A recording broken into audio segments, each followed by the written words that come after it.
नमस्कार दोस्तों। आज हम सुनेंगे एक छोटी सी नई कहानी जिसका शीर्षक है मेले के पैसे।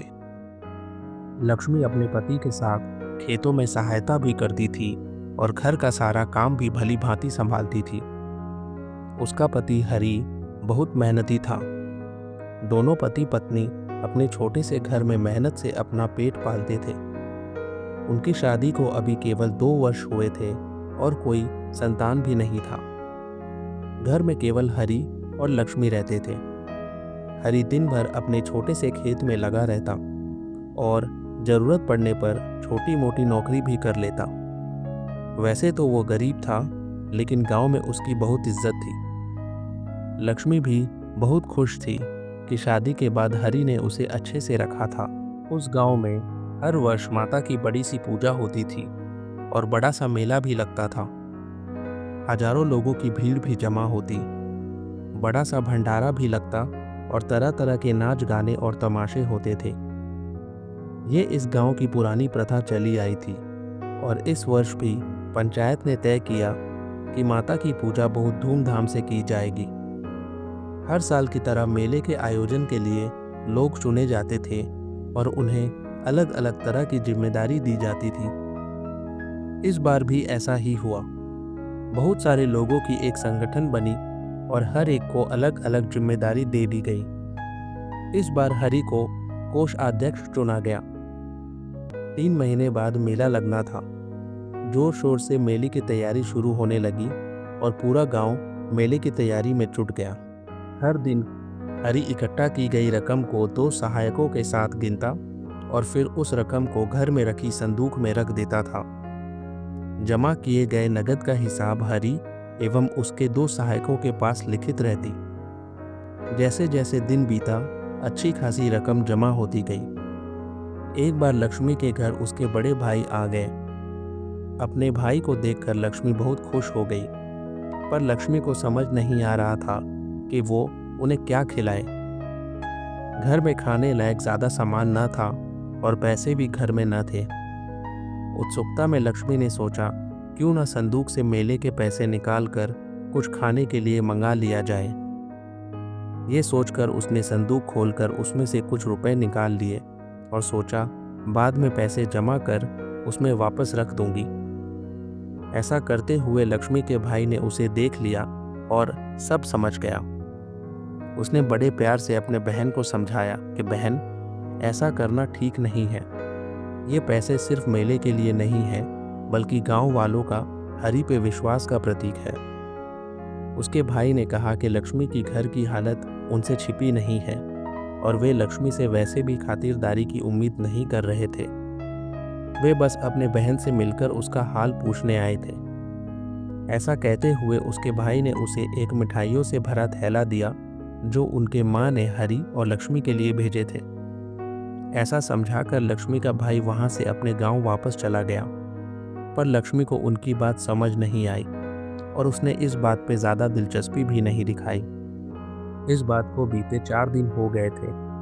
लक्ष्मी अपने काम में व्यस्त थी। उसने देखा गांव के मुखिया सज धज कर सफेद कुर्ते में कहीं निकल रहे थे। उनको देखकर लक्ष्मी ने सोचा, अगर हरि भी सज धज कर रहेगा तो उसका भी गांव में रुतबा बढ़ेगा।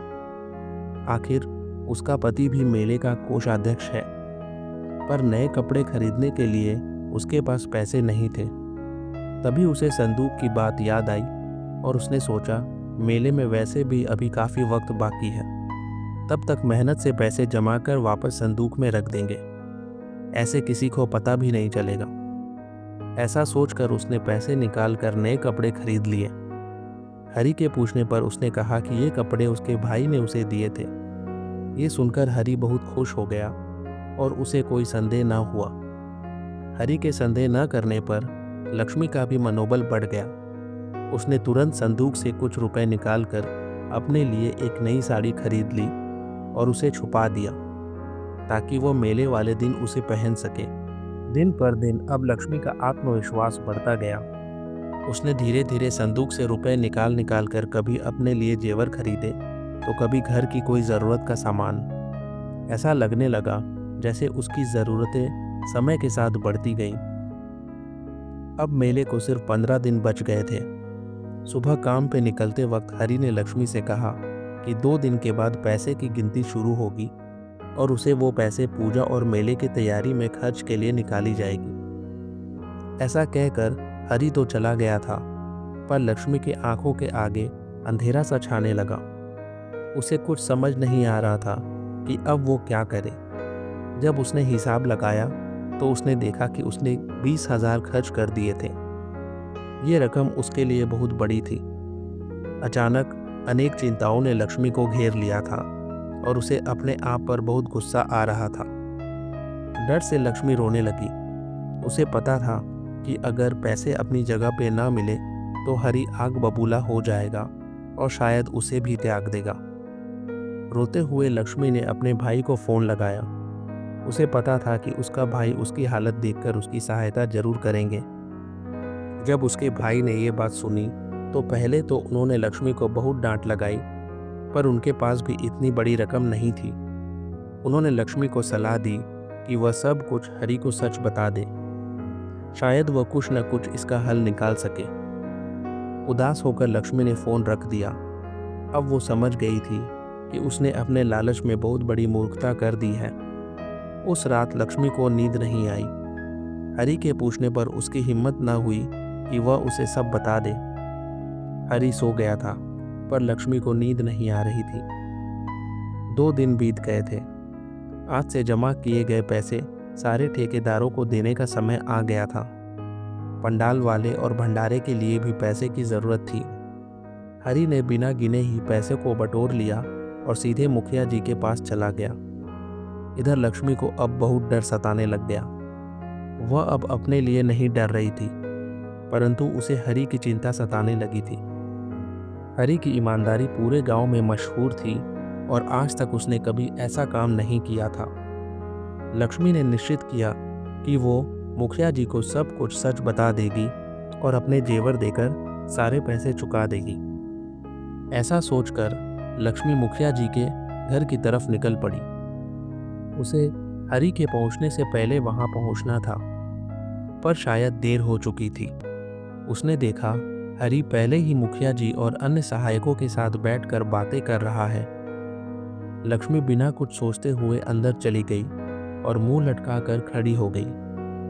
मुखिया जी के पूछने पर लक्ष्मी ने सब कुछ सच सच बता दिया। हरी उसकी ये सब बातें चुपचाप सुनता रहा। मुखिया जी एक सुलझे हुए बुजुर्ग थे। उन्होंने लक्ष्मी की सारी बातें सुनने के बाद धीरे से मुस्कुराकर लक्ष्मी की तरफ देखा और कहा, बेटी, अगर सुबह का भूला शाम को वापस आ जाए तो उसे भूला नहीं कहते। गलती सभी से हो जाती है, पर अच्छा इंसान वही होता है जो अपनी भूल स्वीकार करने की हिम्मत करता है। यही अच्छे इंसान की पहचान है। फिर मुखिया जी ने लक्ष्मी को बताया कि उन्हें पूरे पैसे मिल चुके हैं।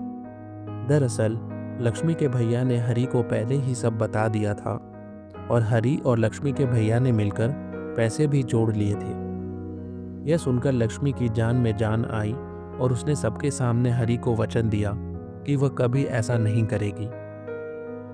घर वापस जाकर लक्ष्मी ने हरी से माफ़ी भी मांगी और उसके खरीदे हुए सारे गहने हरी को देना चाहा, पर हरी ने लक्ष्मी को वह गहने वापस देते हुए कहा कि ये उसकी ईमानदारी का इनाम था जो हरी और लक्ष्मी के भैया ने उसे देने का फैसला किया है। लक्ष्मी को अपनी भूल पे बहुत पछतावा था, पर उसे खुशी थी कि उसके जीवन में उसे हरी और उसके भैया जैसे अच्छे विचार वाले लोग मिले। इसके बाद पूरा परिवार वापस मेले के उत्साह में लग गया।